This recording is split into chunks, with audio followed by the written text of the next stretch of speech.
এক একটা মানুষের জীবনে এক একটা সময় আসে, তখন সে না চাইলেও তার কাছে অনেক কিছু এসে ধরা দেয়, আবার তার জীবন থেকে অনেক কিছু কেড়ে নেয়।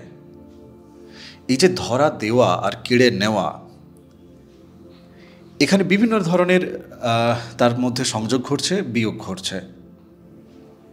আপনি আপনার জীবনের এই যে খেলাধুলো চলছে, এই খেলাধুলো যে পূর্ব নির্দিষ্ট, আসলে কেবলমাত্র জাস্ট আপনার মানে দুটো চোখ, দুটো কান, আপনার পঞ্চ ইন্দ্রিয়র কথা বলছি, সেইগুলো দিয়ে আপনি কেবলমাত্র আপনাকে দেখাচ্ছে ভগবান এই শরীরের মাধ্যমে যে আপনার জীবন, আপনার গতি কিন্তু পূর্ব নির্দিষ্ট। তবে সেখানে কর্মও কিন্তু একটা বড় ফ্যাক্টর। আজকে এই এপিসোডে আমি কথা বলবো যে বিষয়টাকে নিয়ে আর কি, সেই বিষয়টা আপনাদের সামনে একটু রাখলাম। তবে এছাড়াও কিন্তু আরও অনেক অলৌকিক কাণ্ড কারখানা থাকবে। সেটা আজকের এপিসোডে আমার সাথে যিনি আছেন, মা নর্মদার পরিক্রমাকারী দেবাশিস চৌধুরী। দাদা নমস্কার। তোমাকে নমস্কার সমস্ত শ্রোতা। আচ্ছা, তুমি আমাকে নর্মদা তটে এই মুহূর্তে তোমার মনে পড়ছে এমন কোনো তীর্থক্ষেত্রের কথা তুমি একটু বলো আমাকে। দেখো, আমি যে পরিক্রমাটা করেছি 2019-এ, তো সেটা তো হট করে হয়নি। তার আগে আমি নর্মদার ধারে ধরো 95-এর আগের থেকেই যেতাম। ছোটোবেলায় বাবা নিয়ে গেছিলো, তারপরে 95-এর আগে থেকেও আমি সুযোগ পেয়ে নর্মদার ধারে যেতাম। তো তার মধ্যেই একটা জায়গা ছিল মহেশ্বর, মণ্ডলেশ্বর। তো আমি যখন যেতাম তখন আমার সঙ্গে আমার স্ত্রী, বাচ্চারাও যেত। সবাইকে নিয়ে যাওয়ার উদ্দেশ্য হচ্ছে তাদের মধ্যে সেই সংস্কারটা গড়ে উঠুক, বাচ্চাদের মধ্যেও যাতে সেটা গড়ে ওঠে, সেই জন্যই নিয়ে যেতাম। একটা লাইন বলবো? হ্যাঁ বলো। তুমি চিন্তার সূত্র ধরে রাখো। আসলে এই কারণেই বলেছিলাম যে সংযোগ আর বিয়োগ। মা নর্মদার পরিক্রমা করেছেন উনি 2019 সালে, দেবাশিস দা। কিন্তু তার আগে থেকে মা নর্মদার তটে তটে উনি যাচ্ছেন, মায়ের সাথে সংযোগ সাধন হচ্ছে, তাই না পরিক্রমাটা দিয়েছেন ওনাকে। Please please. তো আমি যখন মহেশ্বর যাই, মহেশ্বর ধরো ইন্দোর থেকে বাস চলে প্রচুর, আর থাকার জায়গা টায়গা সব কিছুই আছে মহেশ্বরে, অসুবিধা নেই। ছোটো শহরের মতো অ্যাকচুয়ালি। আর ওখানকার মহেশ্বরের শাড়ি তো খুব বিখ্যাত, যার জন্য ছোটোখাটো ইন্ডাস্ট্রি টাইপের আছে, মানে কুটির শিল্পের মতো প্রচুর দোকান আছে, বাজার আছে। তো আমি যখন মহেশ্বর যাই তখন 2007-08 সাল, 7-8 সাল হবে মনে হচ্ছে এরকম। আর তখন মেয়েরা ছোট, অ্যাকচুয়ালি বড় মেয়ে 9-এ পড়ে, ছোট মেয়ে হয়তো 5-6-এ পড়ে এরকম। আর সেটা ছিল দুর্গাপুজোর ঠিক আগে, মানে বিসর্জন দশমীর আগে, তাছাড়া মানে অক্টোবরের দিকে আর কি, অক্টোবরের দিকে। তো ওখানে গিয়ে যথারীতি একটা হোটেলে উঠলাম। উঠে তো আমি আমার মতো করে মহেশ্বরে বিভিন্ন ঘাটফাট দেখছি। পরের দিন আমার ইচ্ছে হলো ওখান থেকে মণ্ডলেশ্বর যাব। তো তখন বাচ্চাদের মানে ওখান থেকে তখনও তুই মানে আমি পরিক্রমায় যে মহেশ্বর দেখেছি, আর 2007 সালে অত মানে ভালো ছিল না, মানে যাওয়ার জন্য তো অটো ফটো কিছুই ছিল না, বাসই ভরসা। বাসে করে আমি আর আমার স্ত্রী গেছিলাম, গিয়ে মণ্ডলেশ্বর দেখে এসেছিলাম।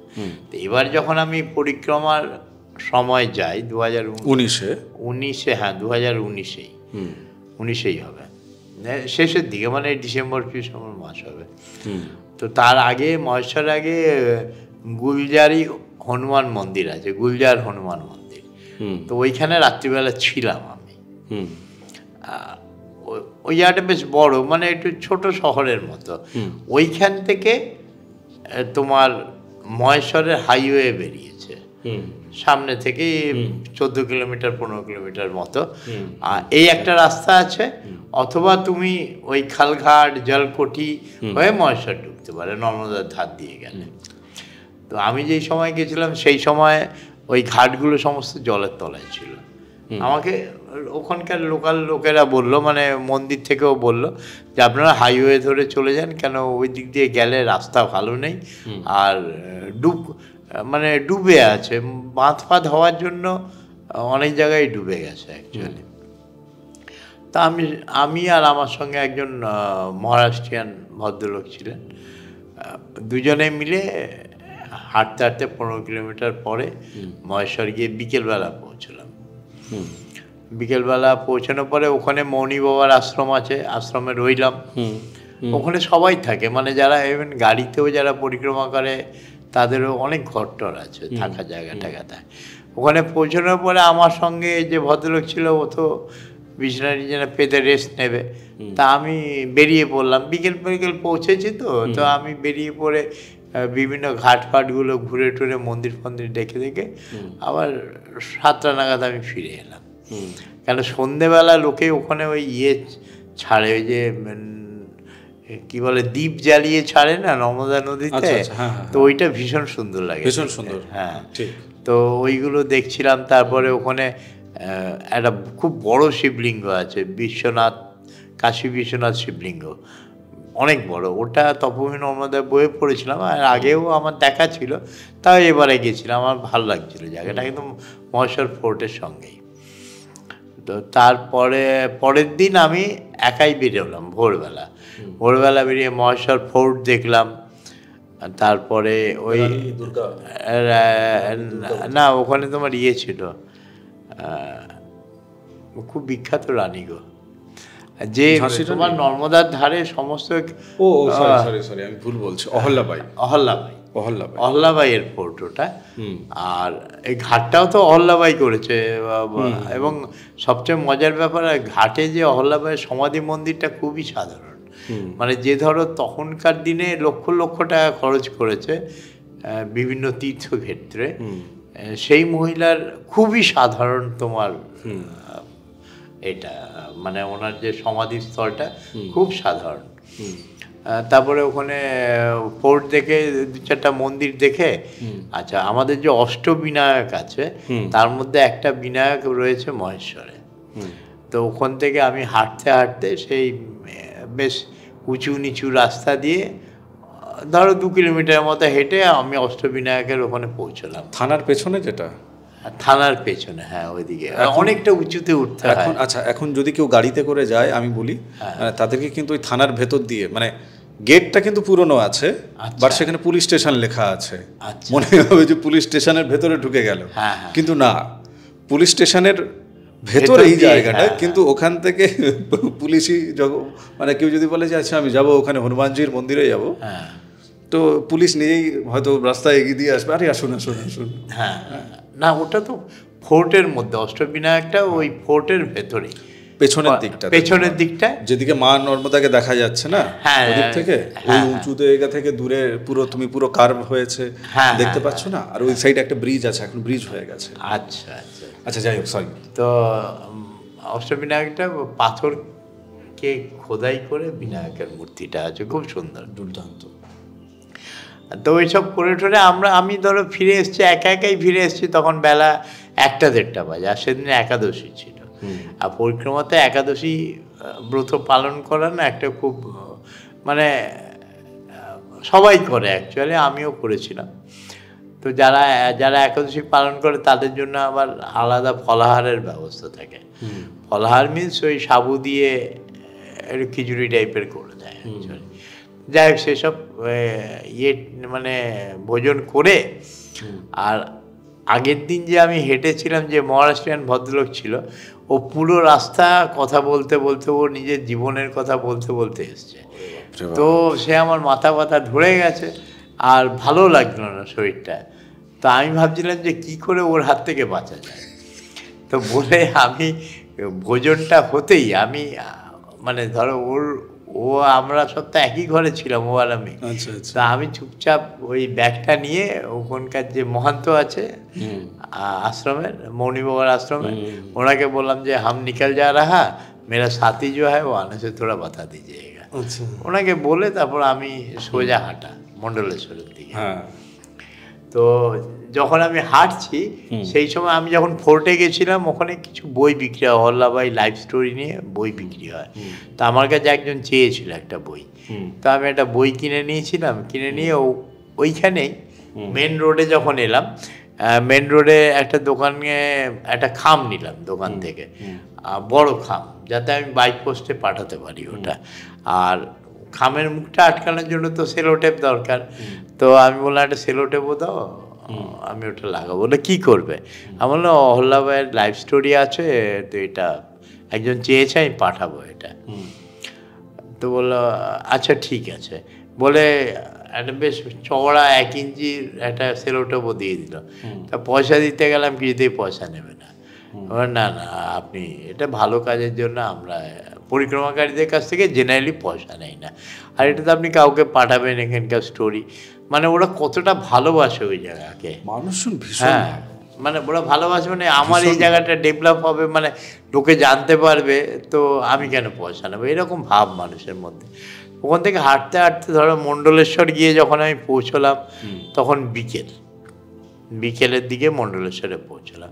খুব বেশি দূর না, 2-2.5 কিলোমিটার দূর হবে, হ্যাঁ, বা 3-4 কিলোমিটার, মানে বেশিক্ষণ সময় লাগেনি আমার। মণ্ডলেশ্বরের নর্মদার ধারেই নর্মদা মন্দির আছে।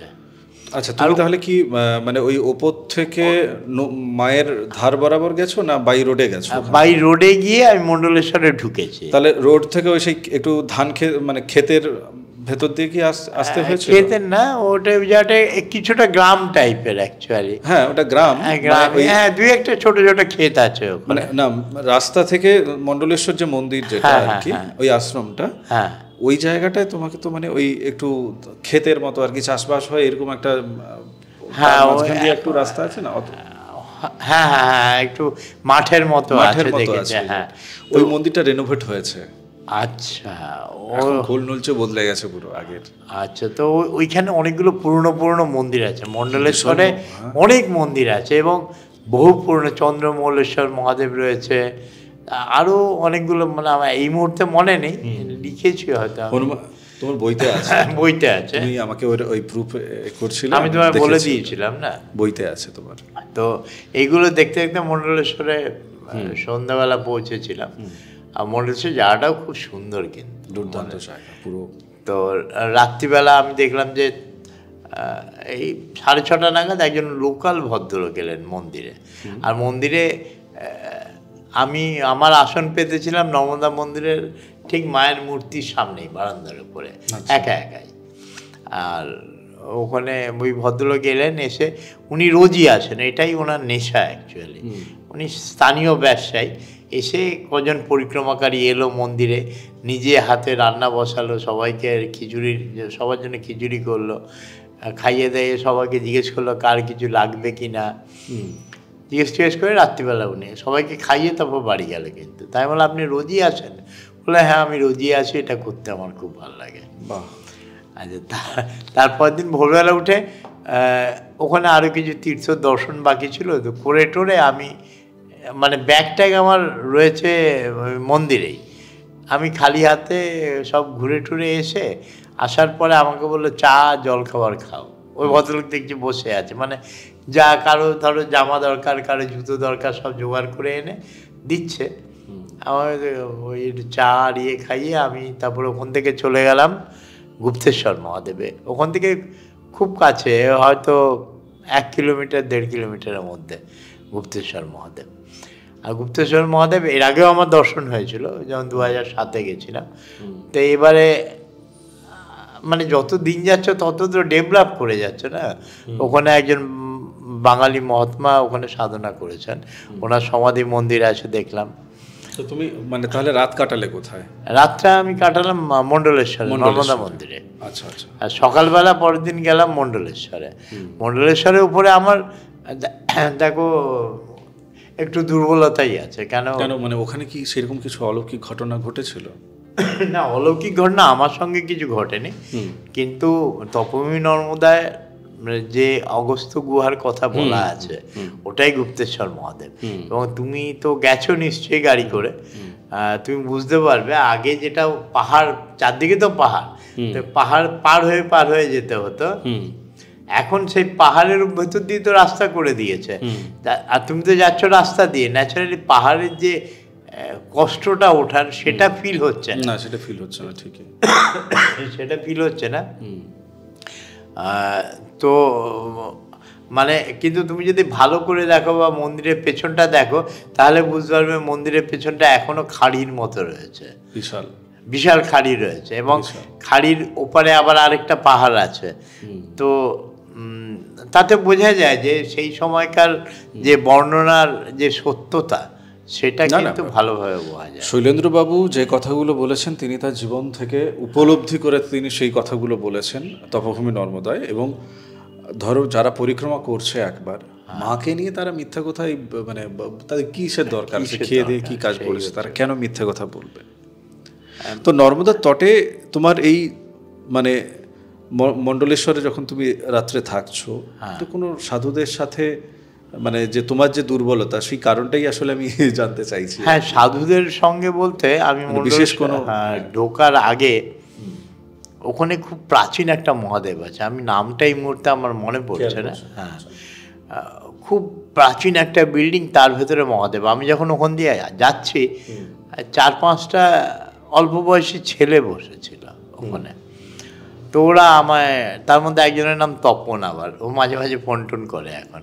ও ডাকলো আমাকে, আরে আপনি তো, আপনি তো এসেই গেছেন মণ্ডলেশ্বরে, মহাদেবকে দর্শন করে যান। তো আমি ওই সিঁড়ি দিয়ে একটু উপরে উঠলাম, হয়তো 20-25টা সিঁড়ি আছে উপরে। ওরা সব বসে আছে, আর ওই মন্দিরের ভেতরে একজন সাধুজি ছিল। তো উনি বোধহয় সাধুজি মনে হচ্ছে, যেহেতু মন্দিরে অত রক্ষণাবেক্ষণ হয় না আমাদের যা মনে হলো, আর লোকাল ছেলেরা যারা আছে তারা একটু সাহায্য টাহায্য করে। আর সাধুজিকে জিজ্ঞেস করলাম এই মন্দিরের মানে কত প্রাচীন। বললো আমিও তো অনেক দিন ধরে আছি, খুব প্রাচীন এই মন্দির, আর ওখানে শিবলিঙ্গকে তুমি হাত দাও যা করো, মানে এমনি পরিক্রমাকারীদের কেউ রেস্ট্রিকশন দেয় না। তো ওনার সঙ্গে বসে কিছু কথা হলো, জিজ্ঞেস করলাম যে এই যা স্থানের বলে দেখো এখানকার আরও অনেক তীর্থ ছিল যেগুলো এখন লুপ্ত হয়ে গেছে। লুপ্ত হয়ে গেছে মানে সাধারণ মানুষও জানে না। মানে মণ্ডলেশ্বর জায়গাটা ইটসেলফ খুব জাগ্রত জায়গা অ্যাকচুয়ালি। হ্যাঁ, আর উনিও বললো আমিও 6-7 বছর ধরে আছি। আমরা আপনার কীভাবে কি হয় বললাম, আমি দুবেলা মন্দিরের পুজো করি, আর যেহেতু একদম সামনেই তো নর্মদা, মানে বারান্দায় বসলেই নর্মদা। আর এখানে ওই উনি ওনার যা ধ্যানধার আছে সেগুলো উনি করেন অ্যাকচুয়ালি। বাকি আর মানে কত বয়স হবে, বাহার সাধুজির 50-52 হবে, খুব বেশি বয়স্ক না। তো ওইভাবেই ওনার চলছে অ্যাকচুয়ালি। আর এই ছেলেগুলো আছে ওরা মনে হচ্ছে সাধুজিকে হেল্প টেল্প করে এরকম। আসলে মা নর্মদার মানে দুই তটের কথাই বলছি আর কি, আমি যারা দেখছেন তাদের উদ্দেশ্যেই বলছি। মানে আমার সৌভাগ্য দেখো মা নর্মদার তটে ঘোরার, এবং সেখানেও যেমন ভালো মানুষের সংযোগ হয়েছে এই চ্যানেলের মাধ্যমেও। আজকে ধরো এই মা নর্মদার যে ছবি, যেটা আমি প্রত্যেকটা এপিসোডে বলছি যে আপনারা ছবিটা ফ্রিতে পাবেন, তো থোড়ি না আমি দিচ্ছি ওটা। টোটাল যে টাকা খরচ হয়েছে তাতে সংযোগ বা সহযোগিতা যদি থাকে, আমার হয়তো 1000 টাকা আছে, কি হয়তো সামান্য একটু আছে, কিন্তু বাকি যে টাকা সেটা আপনারাই দিয়েছেন। দেখো ভালো লোক সর্বত্র আছে, সর্বত্র আছে। মানে আমার আগের ধারণা যা ছিল, মানে আমি বিশেষ করে পরিক্রমায় দেখার পরে না, মানে যখন প্রত্যেকটা আশ্রমে গিয়ে খাবার খাচ্ছি না দাদা, তখন মনে হচ্ছে যে এই খাবারটা তো কেউ দিয়েছে। এক্স্যাক্টলি তাই। আচ্ছা, আমি হয়তো পরে পে করছি, যদিও দিই কোথাও সামান্য কিছু, কিন্তু কেউ না কেউ তো দিয়ে অ্যারেঞ্জ তো করেছে, ব্যবস্থা তো করে রেখেছে। এবং এখানে হাজার হাজার পরিক্রমাবাসী আসছেন, যারা পায়ে হেঁটে পরিক্রমা করছেন, কি মানে বিভৎস কষ্ট তাদের। হ্যাঁ, ঠিকই। তাদের জন্য জল এই সেই অমুক ব্যবস্থা যতটুকু পর্যন্ত হচ্ছে সেটাও বিশাল লাক্সারি। হ্যাঁ, ইভেন তুমি মণ্ডলেশ্বরে দেখো না, মণ্ডলেশ্বরে যে ল্যাট্রিন বাথরুম যাওয়ার জন্য ওই যে তোমার মুভেবল ল্যাট্রিন হয় না, ওরকম একটা ভ্যান টাইপের দাঁড় করানো আছে, 2-3টে, যাতে পরিক্রমাকারীরা ওখানে গিয়ে মানে ল্যাট্রিন বাথরুম করতে পারে। ভালো মানুষ সর্বত্র আছে, আমাদের পশ্চিমবঙ্গের মধ্যেও আছে, সারা বিশ্বের প্রত্যেকটা প্রান্তেই আছে। যদি মানুষ স্ব-ইচ্ছায়, মানে তার ইচ্ছাটা যদি সৎ হয়, স্ব-ইচ্ছা নয়, সৎ ইচ্ছায় যদি সে কিছু কর্ম করে, স্বয়ং ভগবানও তার পাশে এসে দাঁড়াবে। ঠিক তাই। তো আমাদের এই মা নর্মদার বিষয় নিয়ে কথাবার্তা এই তো আমাদের চলতে থাকবে। আপনাদের কেমন লাগছে দেবাশিস তার মুখ থেকে এই কথাগুলো শুনতে, সেটা যদি একটু কমেন্ট করে জানান খুব ভালো লাগে। আর কোথায় কোথায় থেকে আপনারা শুনছেন, আপনারা মানে কোথায় থাকেন, সেটাও একটু জানার ইচ্ছে আছে। বাকি মা নর্মদার ছবি, ছোট ছোট ছবি, আমরা সেগুলো চেষ্টা করছি আপনাদের কাছে পৌঁছে দেওয়ার। পোস্টাল চার্জটা লাগে, বাদ বাকি আপনার ছবিটা সম্পূর্ণ বিনামূল্যে, কেননা পোস্টে পাঠানোর খরচটা সেটা আপনাকেই দিতে হবে। তো আপনি ছবি আপনার বাড়িতে বসেও পাবেন, এবং চাইলে আপনি আপনার কাছে পিঠে যে দশকর্মার যে দোকানগুলো আছে সেই জায়গাতেও পাবেন। যদি কোথাও না থাকে তাহলে অবশ্যই স্ক্রিনে এই যে নাম্বারটা দেওয়া আছে শিবলিঙ্গের জন্য, নর্মদেশ্বর শিবলিঙ্গের জন্য, আপনি ওই নাম্বারেও ফোন করতে পারেন বা হোয়াটসঅ্যাপ করতে পারেন যে আমার এলাকায় পাওয়া যাচ্ছে না, পাঠানোর ব্যবস্থা করুন, তো আমরা ব্যবস্থা করে দেব। ঠিক আছে? হ্যাঁ, এখন তো দেখো অনেক উন্নত হয়েছে। ইন্দোর থেকে যাওয়া খুব ইজি, ঘন্টা দেড়েক দুয়েকের মধ্যে পৌঁছে যাওয়া যায়। আর মানুষ ঘুরে আসলে ভাল লাগবে। অ্যাকচুয়ালি নর্মদার ধারে কত চওড়া নর্মদা ওখানে, অ্যাকচুয়ালি তাই। মানে এই যে আমরাও আলোচনা করি না প্রত্যেকটা এপিসোডে, মানে বিশেষ করে দেবাশিসদা আমাকে প্রত্যেকটা এপিসোডের শেষের দিকে, মানে শেষে আর কি ক্যামেরা অফ হয়ে যায়, তখন বলে যে দেখো প্রদীপ, লোকে শুনছে, যতটুকু ভালো লাগা তৈরি হচ্ছে শোনার পরে, ওই ভালো লাগাটাকে যদি না সে বাঁচিয়ে রাখতে পারে, তাহলে কিন্তু তার এই জীবনের যে সংস্কার, সেখানে তার আসলে কিছু ভালো কিছু ঘটবে বলে মনে হয় না। কেননা যেটুকু ভালো ভাবনা তৈরি হলো এপিসোড দেখতে দেখতে, আপনি যদি মায়ের তটে যান, আপনি যে কোনো মন্দিরে, আপনি আরও যে এপিসোড দেখছেন ইউটিউবে, তো যে কোনো মন্দিরে যদি আপনি রেগুলারলি সেখানে না যান, তাহলে তো হবে না, কন্টিনিউশন থাকে না অ্যাকচুয়ালি। একদম তাই। আলোচনা যেখান থেকে শুরু করেছিলাম, সংযোগ ঘটা আর বিয়োগ ঘটা, তো পরিক্রমার ক্ষেত্রেও তাই। কিন্তু অনেক দিনের সম্পর্ক, তাই মা তাকে কিন্তু পরিক্রমার জন্য নিয়ে যাচ্ছে। মানে আমি জানি না আমার মা নর্মদা কিসের জন্য আমাকে মানে ঘুম থেকে জাগিয়ে তুলে নিয়ে এসছে আর কি, এক প্রকারের। তো সেটা আমি জানি না, সেটা সময় বলবে, মা বলবে নিশ্চয়ই কোনো দিন, দেখা যাক। ভালো থাকুন, সুস্থ থাকুন, ভক্তির পথে থাকুন। নর্মদে হার, নর্মদে হার। সবার ভালো হোক, মঙ্গল হোক। একদম।